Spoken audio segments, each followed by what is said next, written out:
I'm the CEO of Deportivo لاكورونيا since July 2023. When we took over, the club was playing in third division for the fourth year in a row. That summer, we had huge debt and some problems related to the sport results.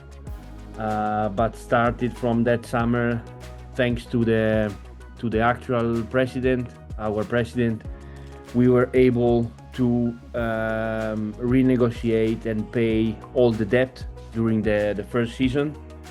And during the same season, we achieved the promotion to second division with our first team, and we achieved the promotion to first division with our women's team. And so currently, 2 seasons after, our women's team is still in first division.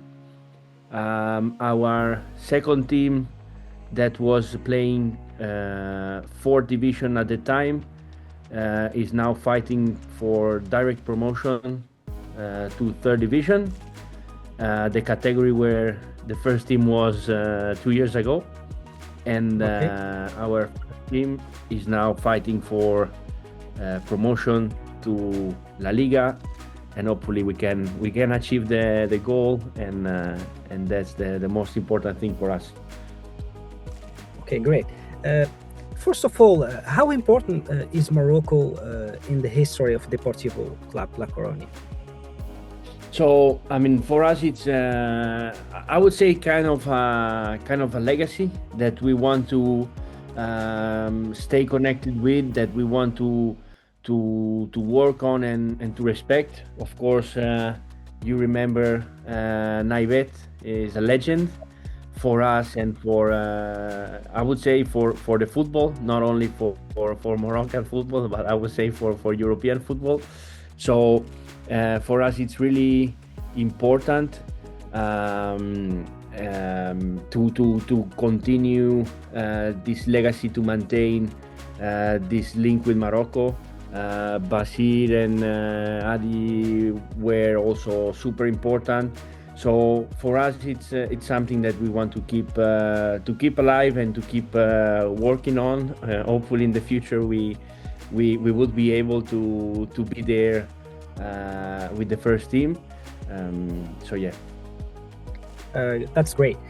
What does it mean for you to have had great Moroccan players such as Naibet, Basir, and also Mustafa Haji represent the club? And can we say that these players have built a positive image of Moroccan footballers within the club? 100%, as you said.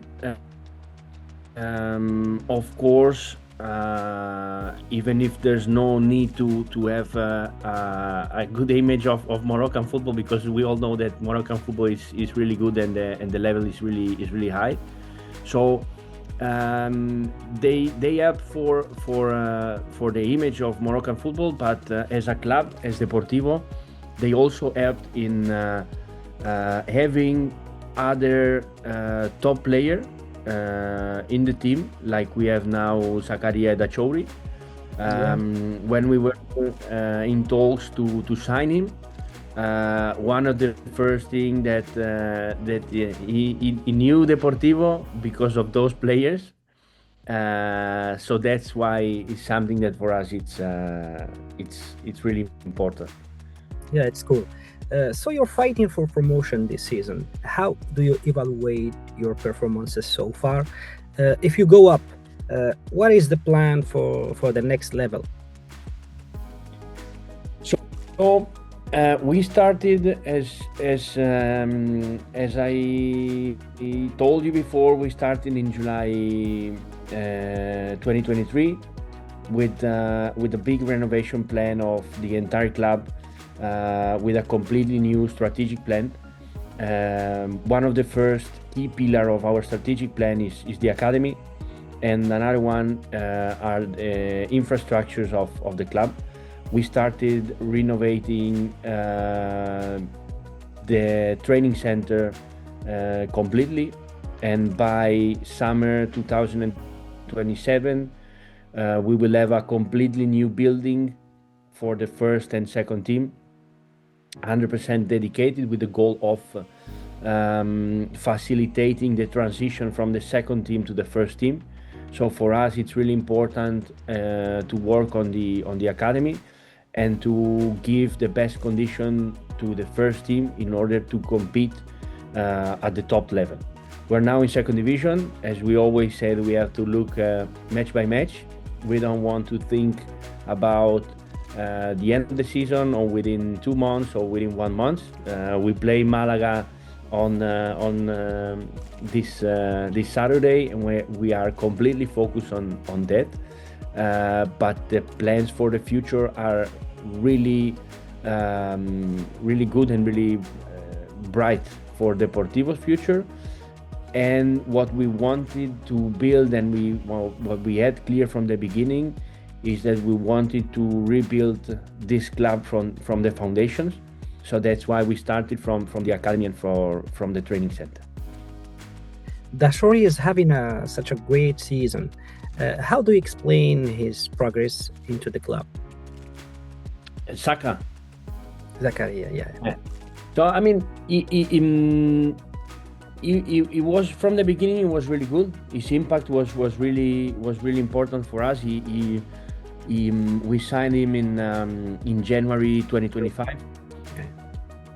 His adaptation was really fast. We scouted him because of his numbers and his data, because was really good. Of second league in Eredivisie, I guess. Exactly. He was playing in Holland, and when we signed him at that time, if I'm not wrong, the 2 seasons and a half before, he had scored 47 goals in total. So his scoring rate per minute was really high. We had a look, and we started talking to him and his club, and the deal was kind of fast, because he was really determined to join Deportivo.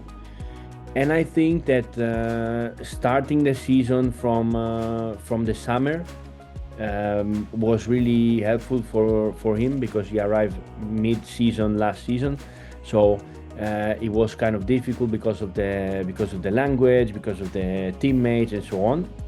And despite that, he did really well. He did really well last season, and we think that this season he take a step forward to what is his condition as a football player, and hopefully he will help us to reach the promotion back to La Liga. That's great. Are you open to signing more Moroccan players in the near future? Did Zakaria encourage the club to look into bringing Moroccan talents to the club? 100%. We are scouting quite few Moroccan players. Cannot tell you why yet. That's a scoop. But yes, and especially because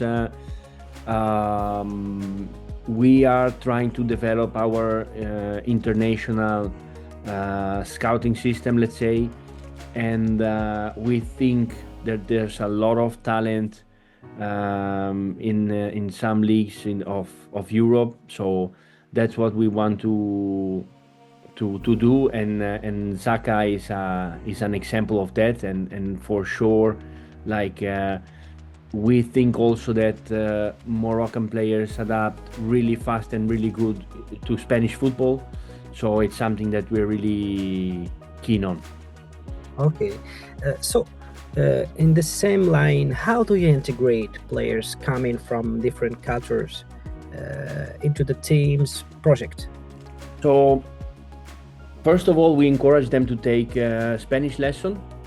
Yeah, because it's really important for us to to have them communicate in Spanish before, like as soon as possible, that or when they arrive, that they can understand a little bit of the trainings and so on. But most important, to interact with their teammates. So first, I would say the language.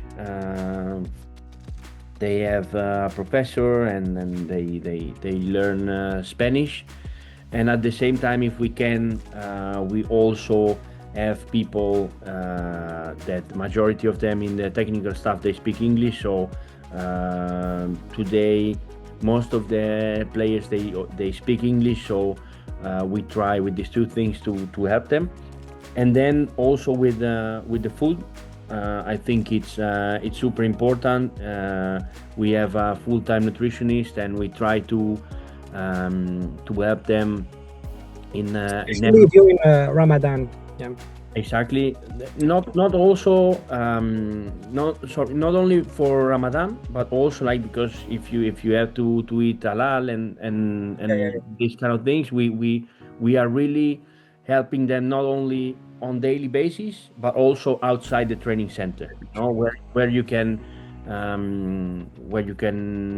have that prepare, or where you can buy. And so that we always like the player that can only have to think about his work on the field, and we want to take care of everything that is outside the field. That's great.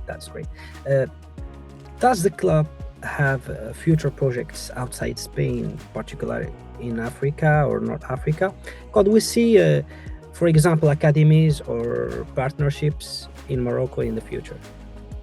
100%. We currently already did some visit and some trip to South America, Africa. Actually, we were in Tangier a few weeks ago because we play in Ceuta, and we wanted to visit the stadium and training facilities and so on. We were really impressed by what we saw. And as a model, especially in Africa, we prefer to have partnership with different academies.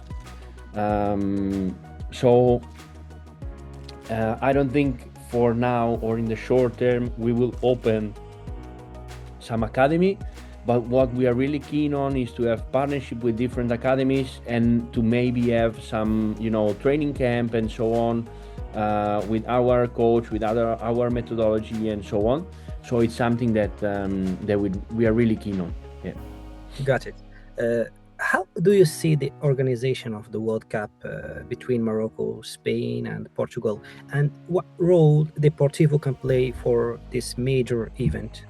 So in terms of Deportivo, we think that by 2030 our training center will be one of the best in Spain. So for sure, we think we will have at least one national team here. Otherwise, what we see, we're really close with the Spanish Football Federation. So what we see is that the organization will be amazing. As I told you, like we saw the stadium in Tangier, and we were really impressed. So we think that what Morocco is doing in terms of stadiums and facilities is incredible. Great. What message would you like to send to the Moroccan fans who still remember the Super Depor era? So that they should follow more often Deportivo, and hopefully they can help us to reach the promotion back to La Liga in these last 9 matches. Waiting for them also at the stadium, and hopefully being able at least to be there and play some friendly spend some time there, because it's a country that that, as I said before, it's for us, it's kind of a legacy. So we have to keep this link alive.